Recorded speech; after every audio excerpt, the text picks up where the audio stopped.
जागती ठेवण्याचं, तिला प्रेरित करण्याचं आणि त्या ज्योतीला पेटवण्याचं काम कोणी केलं असेल तर ते महात्मा ज्योतिबा फुले यांनी.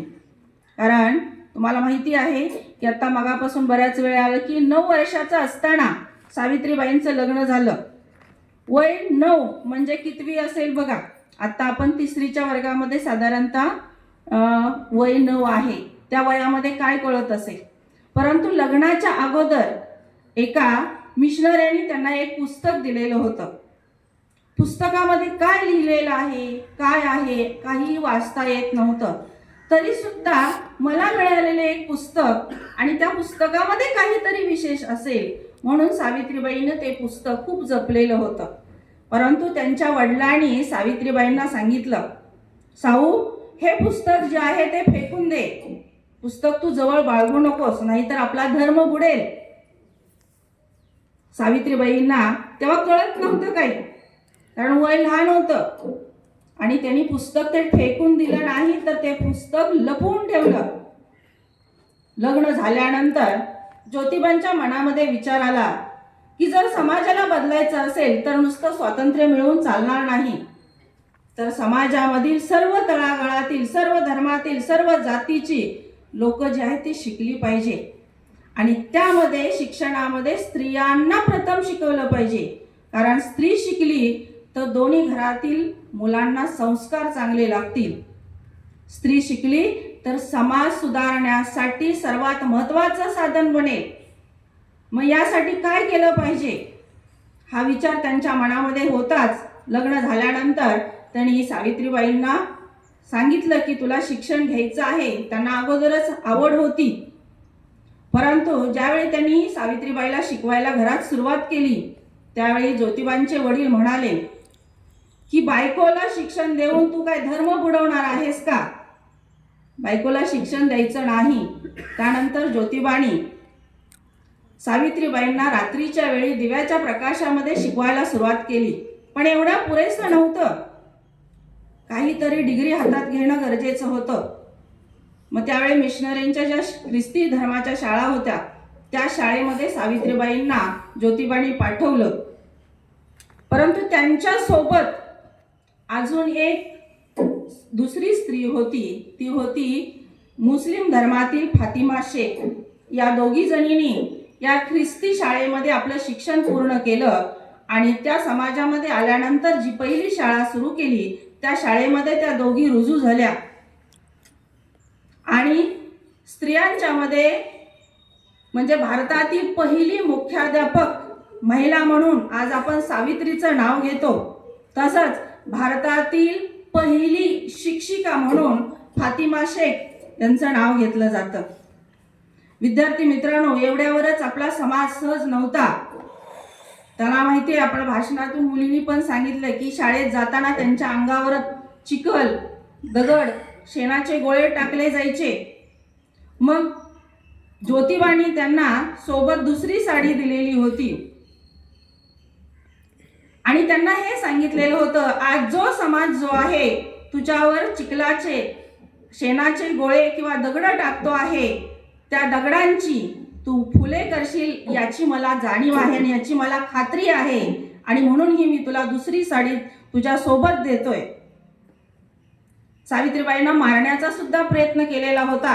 पण ज्योतिबांनी त्यांना स्त्रीनं सक्षम कसं असलं पाहिजे, विरोध कसा करता आला पाहिजे हे सुद्धा शिकवलेलं होतं. स्वतःचं रक्षण स्वतः कसं केलं पाहिजे हे त्या काळामध्ये त्यांनी शिकवलेलं होतं.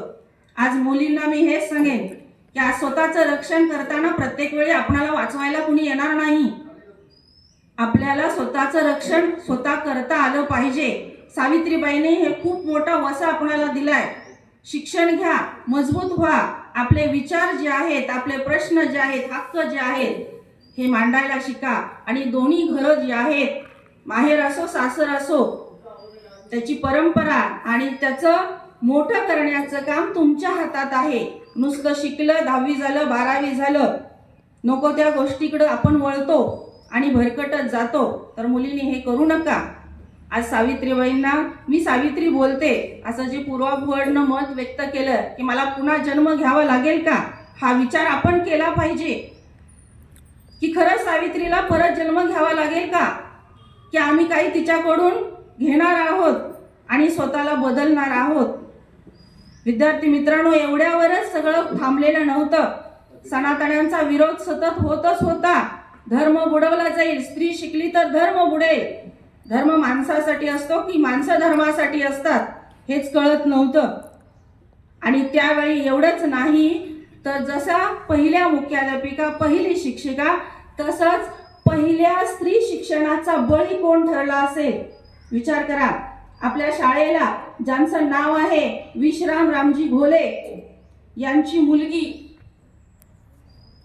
जी ज्योतिबाणी सत्यशोधक समाजाची स्थापना केलेली होती, त्या सत्यशोधक समाजाच्या अध्यक्षस्थानी डॉक्टर विश्राम रामजी घोले होते. आणि या सत्यशोधक समाजाचे अध्यक्ष विश्राम रामजी घोले जे आहेत, त्यांनी आपली मुलगी शाळेमध्ये शिकायला पाठवलेली होती. अतिशय छोटीशी मुलगी होती. आणि ही मुलगी शाळेत गेल्यानंतर विश्राम रामजी घोले यांची आई जी आहे यांना हे मान्य नव्हतं. त्यांनी सांगितलं की मुलगीला शाळेत पाठवू नको, परंतु विश्राम रामजी यांनी ऐकलं नाही. मग काय झालं असेल पुढे? आजीनं काय केलं? हा असा ऐकत नाही ना, म्हणून आजीनं लाडू बनवला आणि त्या लाडूमध्ये बांगड्या ज्या आहेत त्या बांगड्यांचा चुरा केला, अतिशय बारीक चुरा केला. किती विदारक आहे विचार करा.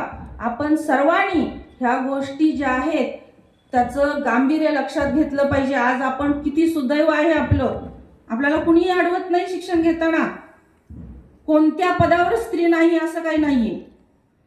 हा लाडू बनवलेला होता आणि त्या लाडूमध्ये ज्या बांगड्यांच्या काचा ज्या आहेत अतिशय बारीक काचा करून त्या लाडूमध्ये मिक्स केलेल्या होत्या. आणि आजीनं हा लाडू जो आहे, या मुलगीला बाहुली घरात म्हटलं जायचं. आणि आजीनं सांगितलं, हा बघ लाडू तुझ्यासाठी मी केलाय. लहान लहान मुलगी होती ती, तिला काय ते समजत नव्हतं. आजीनं लाडू दिलाय म्हणल्यानंतर तिनं खायला सुरुवात केली. त्यावेळेला तिला ते थोडंसं वेगळं लागत होतं. तिनं विचारलं, आजी आज हा लाडू वेगळा का लागतोय? थोडंसं मला कसं तरी वाटतंय. आजीनं सांगितलं, बाहुली असं काही नाहीये, तो लाडू असाच लागतो. आणि त्या छोट्याशा मुलगीनं तो लाडू खाल्ला. काय झालं असेल विचार करा. पोटामध्ये त्या काचा ज्या होत्या त्या काचानी आतल्या बाजूनं अंतर्गत रक्तस्राव प्रचंड झाला आणि ती मुलगी मेली. हा स्त्री शिक्षणाचा पहिला बळी आहे. आज तुम्ही विचार करा, आज आपण सावित्रीबाईंना काय देणार आहोत? तिच्या कार्य जे आहे त्या कार्यातून काहीतरी आपण प्रेरणा घेतली पाहिजे. म्हणजे नुसतंच हे कार्य जे आहे ते सहज आणि सोपं असत नाही. तर तुम्हा सर्वांना एवढीच विनंती आहे की आपणाला खूप मोठं संविधान असेल किंवा हे समाज कार्य करणारे जे आहेत त्यांनी आपणाला भरभरून दिलेलं आहे, घेण्याचं काम आपण करा.